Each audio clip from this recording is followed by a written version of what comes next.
Hello everyone student, आज हम discuss करेंगे भारतीय संविधान की सबसे पहली अमेंडमेंट जो कब हुई, जो हुई 1951 में, 1951 में।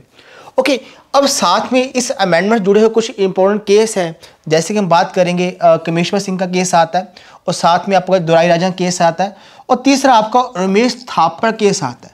ये कुछ ऐसी इंपॉर्टेंट केस है जिसने भारतीय पार्लियामेंट है, इंडियन पार्लियामेंट को मजबूर किया क्या करने के लिए, आपका भारतीय संविधान में पहला अमेंडमेंट करने के लिए।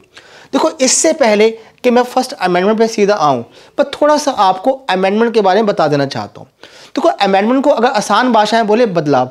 बदलाव क्या? भारतीय संविधान में बदलाव। जो हमारी कॉन्स्टिट्यूएंट असेंबली थी, उन्होंने ये कॉन्सेप्ट लिया था साउथ अफ्रीका से। ओके, फिलहाल हमारा जो इसका आर्टिकल है, आर्टिकल 368 भारतीय पार्ट का 20 पार्ट है, वहाँ पे आपको जो अमेंडमेंट है उसका जो विधि है, प्रोसीजर है, वो मिल जाएगा कि हम अपने भारतीय संविधान को अमेंड कैसे कैसे कर सकते हैं। ओके, अब देखिए, तीन तरह के तरीके होते हैं जो हम अपने भारतीय संविधान को अमेंड कर सकते हैं।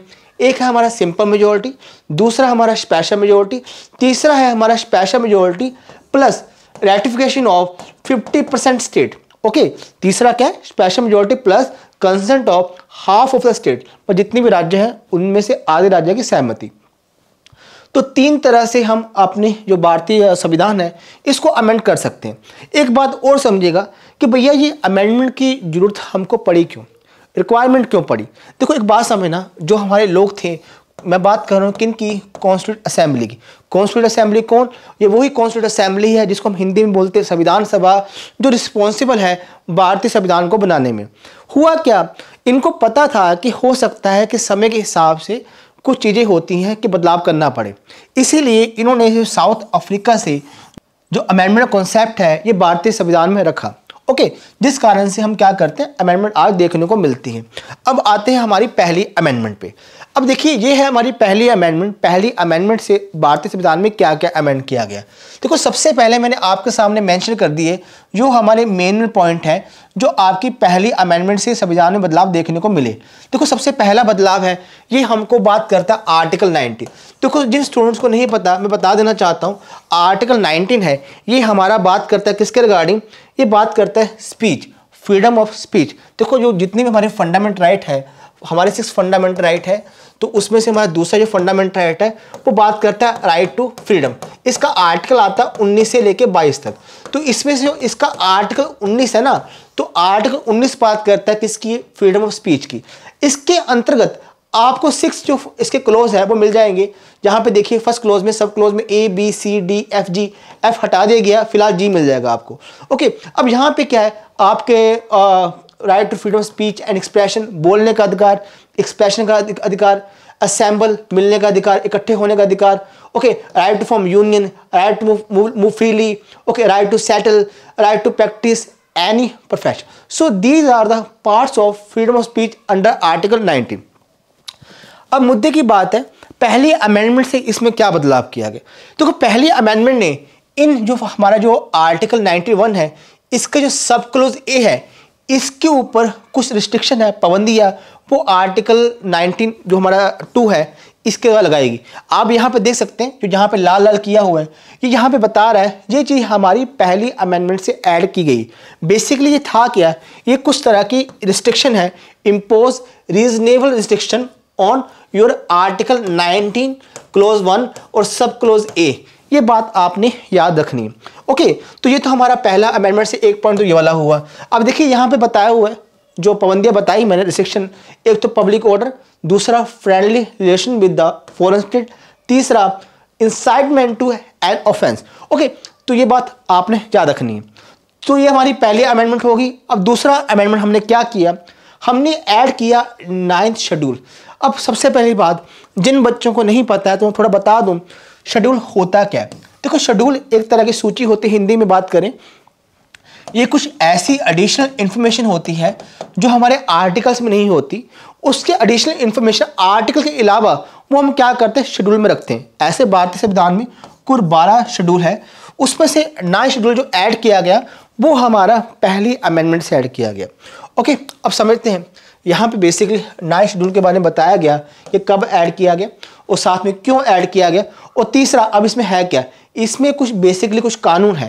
देखो इसमें कौन से कानून है, इसमें वो कानून है जिसको कोर्ट है, जो माननीय हमारे कोर्ट है, न्यायालय है, अपने सर्वोच्च न्यायालय सुप्रीम कोर्ट है, वो क्या नहीं कर सकता, वो इसको जुडिशियल रिव्यू नहीं कर सकता। देखो इसी सोच के साथ हमारा नया शेड्यूल ऐड किया गया था कि मतलब जो भी इसमें कानून है उसको सुप्रीम कोर्ट चेक ना कर पाए। वो अलग बात है, सुप्रीम कोर्ट ने जजमेंट दी और उस जजमेंट में बोला अगर हम चाहें तो चेक कर सकते हैं। तो ये था आपका 9th शेड्यूल। ओके, तो एक हमारा ये हुआ, एक हमारा ये हुआ। अब आते हैं तीसरा। देखो तीसरा जो अमेंडमेंट है, जो हमारा फर्स्ट अमेंडमेंट ने किया, फर्स्ट अमेंडमेंट तीसरी हमारे अपने संविधान में क्या चीज़ चेंज की। देखो आर्टिकल 15, आर्टिकल 15 क्या है, आर्टिकल 15 देखो बता देता हूँ। जो हमारे फंडामेंट राइट है, पहला जो हमारा फंडामेंट राइट है वो बात करता है राइट टू इक्वलिटी, समानता का अधिकार, जो हमारा डील करता है 14 से लेके 18 तक। जो 15 है ना, 15 हमारा बात करता है, ये बात करता है प्रोहिबिशन। प्रोहिबिशन मीन पाबंदी लगाता है, मना करता है किस बात की, डिस्क्रिमिनेशन।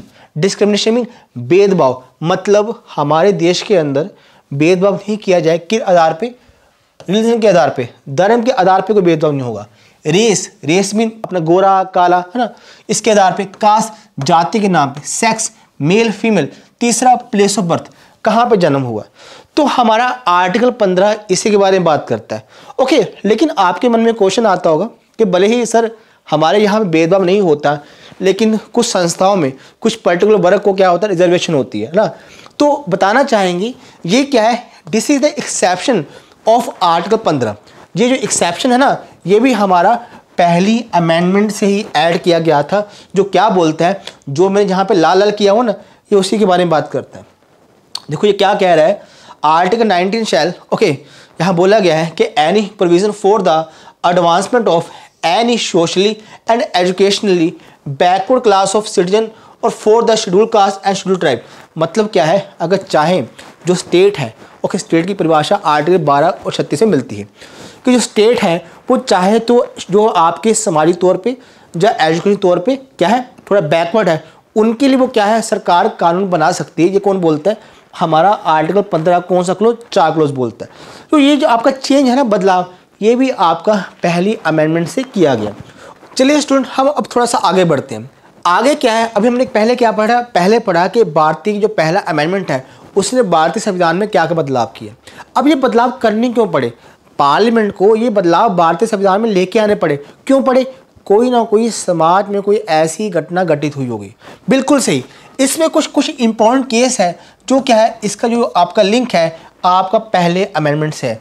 जैसे बताता हूँ, सबसे पहला जो केस है state of Bihar versus Maharajadhiraj sir Kameshwar ji case, okay, जिसके कारण हमारे भारतीय संविधान में जो 9th शेड्यूल है उसका बदलाव देखने को मिला। दूसरा है हमारा चंपक दुराई राजन केस, जिसके कारण हमारा आर्टिकल 15(4) उसमें बदलाव देखने को मिला। तीसरा है हमारा Ramesh Thapar case versus state of Madras, article 19 में देखने को मिला। अब है हम क्या करेंगे, अब तीनों केस को 1 बाय 1 करेंगे। सबसे पहले हम बात करते हैं किसके बारे में, हमारा कमेश्वर जी के बारे में। अब इनके नाम के आगे लगा हुआ क्या, महाराजाधिराज। देखो महाराजाधिराज बेसिकली क्या थे, जो दरभंगा जिला है बिहार का, वहाँ के महाराजा थे।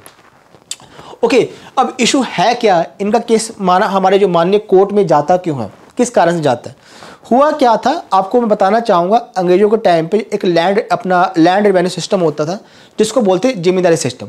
उस सिस्टम में क्या होता है, किसी एक व्यक्ति को लैंड जो जितनी ज़मीन थी वो देते थे, बोलते तू इसको देख, जो भी करना कर, इस पर जो उगाना होगा उगा के इतना % हिस्सा तू रख लियो, इतना हमको दे दियो। ये था जिम्मेदारी सिस्टम। तो ऐसे जिम्मेदारी सिस्टम ये चलता आ रहा था। ओके, अब मुद्दे की बात है, देश आज़ाद हो चुका है, जितने हमारे रिसोर्सेज थे इन लोगों को हमारे लोगों के बीच में बराबर अपने इक्वल डिवाइड करने थे। जिस कारण से क्या हुआ, बिहार सरकार ने एक एक्ट पास किया, कौन सा, अपना बिहार लैंड रिफॉर्म एक्ट, यहाँ पर दिया होगा बिहार लैंड रिफॉर्म एक्ट 1950। अब इसके अंतर्गत जो हमारा क्या है, नोटिस जाता है किनको, जो हमारे महाराजा जी होते हैं कमेश्वर जी, बोला गया है कि सर आप क्या करिए, आप कृपया अपनी जो लैंड है ना, जो ज़मीन है, ये आप बिहार सरकार को सौंप दीजिए। ओके, अब बात क्या हुई, अब देखिए कमेश्वर जी क्या बोलते हैं, कमेश्वर जी बोलते हैं हम तो जाएंगे कोर्ट। क्यों जाएंगे, क्योंकि मेरा जो आर्टिकल है, आर्टिकल 14 है ना, इक्वलिटी बिफोर लॉ, इसकी क्या हो रही, इसकी उल्लंघना हो रही है। आर्टिकल 14 क्या बोलता है, इक्वल प्रोटेक्शन बिफोर लॉ, कानून के सामने सभी बराबर हैं। तो मेरे साथ ऐसा भेदभाव क्यों हो रहा है, तो यही बात थी। लेकिन दूसरी तरफ बिहार क्या बोलती है, बिहार बोलती है कि भैया हमारे भी कुछ ड्यूटीज़ है। क्या है, ड्यूटीज़ है जो कहाँ मेंशन है, डीपीएसपी में, है ना, जिसका आर्टिकल 37 क्या बोलता है, जो हमें बोलता है कि आप जो हमारी ड्यूटीज़ है, जो आर्टिकल आपका डीपीएसपी मेंशन है, उसको पूरा करने के लिए हम कोई कानून बना सकते हैं। अब ये मुद्दा जाता है हमारा फ़िलहाल अब कोर्ट में, तो यही इशू होता है। और फाइनली क्या होता है, फाइनली इस चीज़ को आपका यू कैन से प्रैक्टिकल करने के लिए कि इस तरह का डिस्प्यूट ना हो, तो भारतीय संविधान में पहली अमेंडमेंट के द्वारा 9th शेड्यूल ऐड किया गया। ओके, और 9th शेड्यूल ऐड किया गया, और साथ में जितने भी ऐसे एक्ट होते हैं ना, इनके ऊपर कोई उंगली ना उठा पाए, खासकर कोर्ट, सुप्रीम कोर्ट, हमारा माननीय कोर्ट, तो उसके लिए बोला गया इस शेड्यूल के अंतर्गत जितने भी कानून है उसको जो सुप्रीम कोर्ट है वो क्या नहीं कर पाएगा, चेक नहीं कर पाएगा। तो इसी सोच के साथ हमारा भारतीय संविधान में 9th शेड्यूल ऐड किया गया। और बैकग्राउंड क्या है, बैकग्राउंड थी हमारे इस वाले केस की। चलिए स्टूडेंट, अब थोड़ा सा हम आगे बढ़ते हैं। अब दूसरा केस आता है, ये आता है चंपक दुराईराजन केस 1951। अब समझिएगा, ये चंपक दुराईराजन, ये जो ब्राह्मणिक महिला थी, जो एक मेडिकल के स्टूडेंट थे। अब इनको क्या था, इनको लेनी थी एडमिशन, कहाँ पे, मद्रास। ओके, मद्रास की बात कर रहे हैं, इनको मद्रास में लेना था एडमिशन। लेकिन क्या हुआ, वहाँ पे सीटों की संख्या यू कैन से कम थी। क्यों कम थी, मैं थोड़ा सा आपको बता देता हूँ। अब यहाँ पे बेसिकली बताया गया है कि मद्रास जो स्टेट है, स्टेट ऑफ मद्रास, उसके अंतर्गत 4 मेडिकल कॉलेज आते थे। अब इसके हिसाब से इनके अंतर्गत क्या था ना, यहाँ पे था रिजर्वेशन। अब यहाँ पे जो रिजर्वेशन था, हैरानी की बात है, अंग्रेजों के टाइम का है। ओके, अंग्रेजों के टाइम का जो एक्ट बना हुआ कौन सा, कम्युनल गवर्नमेंट एक्ट 1927 है। ओके, मद्रास में इसके हिसाब से इन मेडिकल कॉलेज में चल रहा था रिजर्वेशन। ओके, जो कि गलत है, क्योंकि चलना संविधान के हिसाब चाहिए। ओके, जिस कारण क्या, जिस बेस पे जो हमारी ये महिला होती है, ब्राह्मण महिला, इनको मना किया जाता है दुराईराजन को कि आपको सीट नहीं मिलेगी। ओके, तो फिर क्या हुआ, दुराईराजन जाती हैं कोर्ट। आर्टिकल कौन सा होता है, आर्टिकल इनका 15(4) का बोलते हैं क्या है, ये इनका वॉयलेशन है। ओके, 15 आर्टिकल 15 क्या वॉयलेशन है। देखो आर्टिकल 15 मैंने आपको बताया था कि किसी व्यक्ति से 5 आधार पे, धर्म के आधार पे, जाति के आधार पे, है ना, यू कैन मेल और फीमेल के आधार पे, प्लेस ऑफ बर्थ के आधार पे कोई भेदभाव नहीं किया जाएगा। ओके, तो ये कह रही है चंपक दुराईराजन जी कि मेरे साथ तो भेदभाव किया जा रहा है ना, तो मेरे साथ भेदभाव क्यों हो रहा है। उस समय जो आपका 15(4) है, उस समय नहीं था। जहाँ मैंने बोला था, जो मैं स्टार्टिंग में बताया था कि जो सोशली इकोनॉमिकली बैकवर्ड क्लास से बिलोंग करते हैं, एससी है, एसटी है, उनके लिए बनाया जा सकता है, वो चीज़ पहले नहीं थी। ओके, जिस कारण से क्या है, ये केस जाता है कोर्ट में।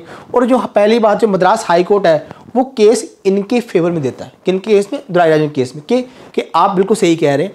तो ये बात यहाँ पे चलती है। और उसके बाद देखो यहाँ बताया गया आर्टिकल 15 और आर्टिकल 19(2), इन दोनों का वॉयलेशन बोला गया। आर्टिकल 19(2) क्या बोलता है, बेसिकली कि आपको किसी भी एजुकेशनल इंस्टीट्यूट में आपको धर्म के आधार पे, जाति के आधार पे मना नहीं किया जाएगा आपको सिलेक्शन के लिए, एडमिशन के लिए। ये आपका आर्टिकल 29(2) बोलता है। यहाँ मैंने मेंशन भी किया हुआ है। Okay, no citizen shall be denied admission into any educational institute. Okay, ये बात आपने जा रखनी। तो इन दोनों का बोला है दुराईराजन कि मेरे इनका क्या वॉयलेशन हुआ है। और फाइनली क्या होता है, जो मद्रास हाई कोर्ट है वो केस बोलता है दुराईराजन के फेवर में जाता है। अब है जो मद्रास हाई कोर्ट, वो जाता कहाँ, सुप्रीम कोर्ट। ओके, गवर्नमेंट बोलती है, क्या बोलती है कि भैया हमको डीपीएसपी का आर्टिकल 37 है, जो क्या बोलता है, जो कहता है कि ये क्या है, it is a shall not be enforceable by any court, जो डीपीएसपी इन्फोर्सेबल नहीं होते हैं, but the principle there in laid down are fundamental in the governance of country and it shall be the duty of the state. अब यहाँ पे समझिए, ये क्या है, स्टेट की ड्यूटी है, इसको क्या करना है, इसको अप्लाई करना है। अब स्टेट कैसे अप्लाई करेगी, वो करेगी इसको कानून बना के, जैसे ये कर रहे हैं। ओके, ये कौन कहता है, ये बोलता है Madras court. Okay sorry, Madras state बोलती है। Okay, state of Madras. ठीक है जी। तो यहाँ पे क्या बोला, तो यहाँ पे बोलते हैं कि हम तो भी क्या करें, हम तो सिंपल जो आर्टिकल 46 है उसको इम्प्लीमेंट कर रहे हैं। इसमें क्या है, इसमें जो दुराई राजन है उनके जो राइट है इसका कोई भी हानि नहीं हुई। तो ये कौन बोलता है, ये बोलता है स्टेट ऑफ मद्रास।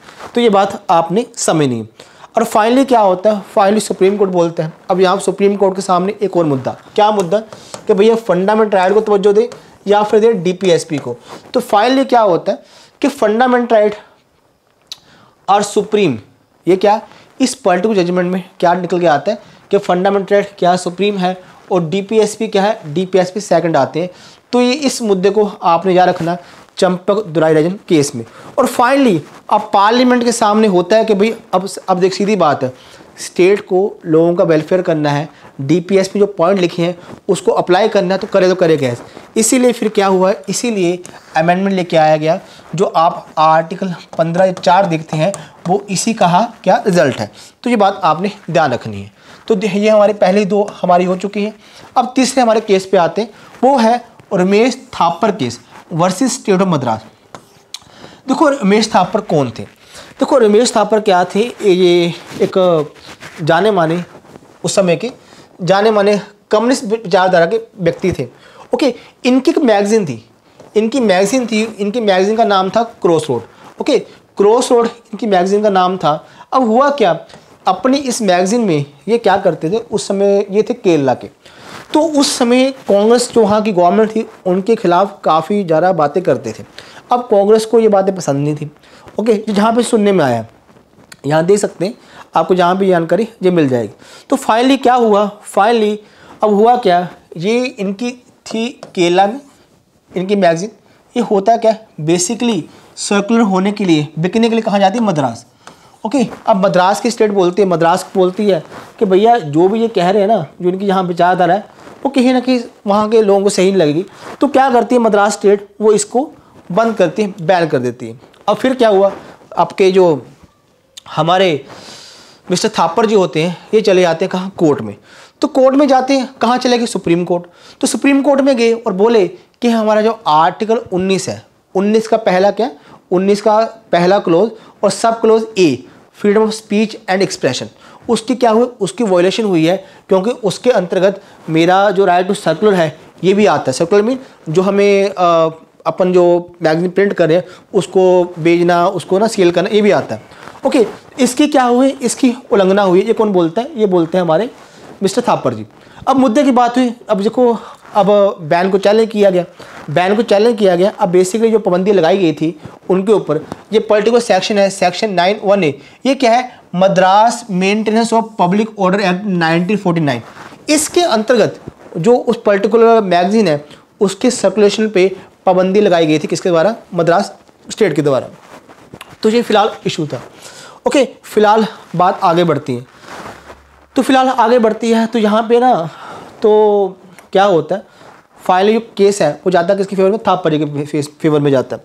तो फाइनली क्या होता है, फाइनली अब ये इस कमी को कंट्रोल करने के लिए एक अमेंडमेंट लेके आया जाता है। अमेंडमेंट क्या आता है, जो हमारा आर्टिकल 19 है उसके ऊपर जो पाबंदी है, रीजनेबल रिस्ट्रिक्शन, अपना रीजनेबल रिस्ट्रिक्शन, उसको ऐड किया जाता है, जिस कारण से हमारे इसमें ये चीज़ें देखने को मिलती है। तो यहाँ पे देखिए, the expression freedom of press has not been use in article 19, okay, but it is comprehended with article 19(1)(a। देखो पहली बात है कि ये अपना फ्रीडम ऑफ प्रेस कहीं मैंशन तो किया नहीं है, लेकिन हाँ उसी का हिस्सा है हमारा आर्टिकल 19(1)(a) का।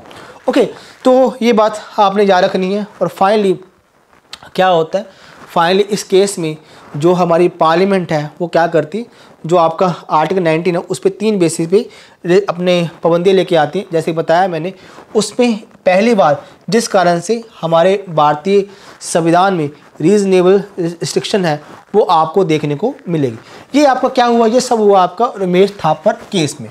ओके, चलिए स्टूडेंट अब थोड़ा सा आगे बढ़ते हैं। अब यहाँ पे एक बात और समझिए, यहाँ पे जस्टिस फजल अली हैं, स्टार्टिंग में जब जजमेंट दी गई, भले ही जजमेंट क्या दी गई किनके फेवर में, रमेश थापर के फेवर में।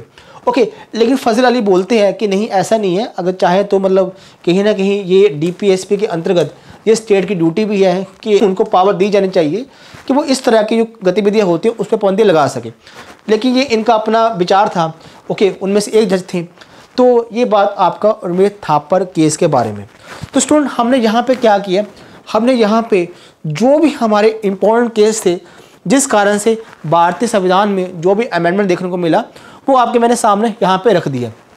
देखिए स्टूडेंट, यहाँ मैं बता दिया है कि जो हमारा आर्टिकल 19(1) है, जो हमारा भारतीय संविधान में जो भी अमेंडमेंट हुआ, इस कारण से जो हमारा उर्मिला थापर जी केस है उसमें 3 तरह से public order, friendly relation with foreign state and incitement to an offence, तो इस केस पे पाबंदियां लगाई जा सकती है हमारे किस पे, आर्टिकल 19(1)A पे। Okay, number 1।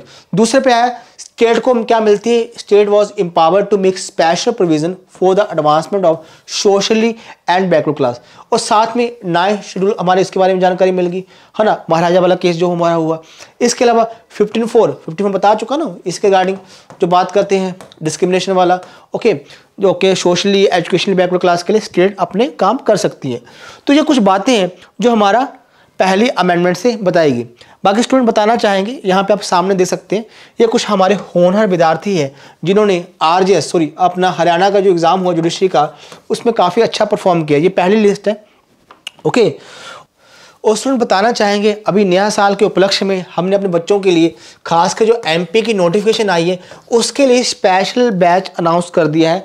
तो स्पेशल अनाउंस बैच स्टार्ट कर दिया, 10 जन से हमारा जो बैच है नया स्टार्ट हो जाएगा। तो इसके लिए जो भी स्टूडेंट 5 जनवरी याद रख लीजिए, 5 जनवरी से पहले इस पर्टिकुलर कोर्स को ज्वाइन करेंगे तो उनको इतना डिस्काउंट मिल जाएगा। ओके, तो चलिए स्टूडेंट, आज के लिए इतना काफ़ी है। चलिए स्टूडेंट, आज हम इन्हीं बातों पे अपनी वाणी को विश्राम देते हैं। नमस्कार, धन्यवाद।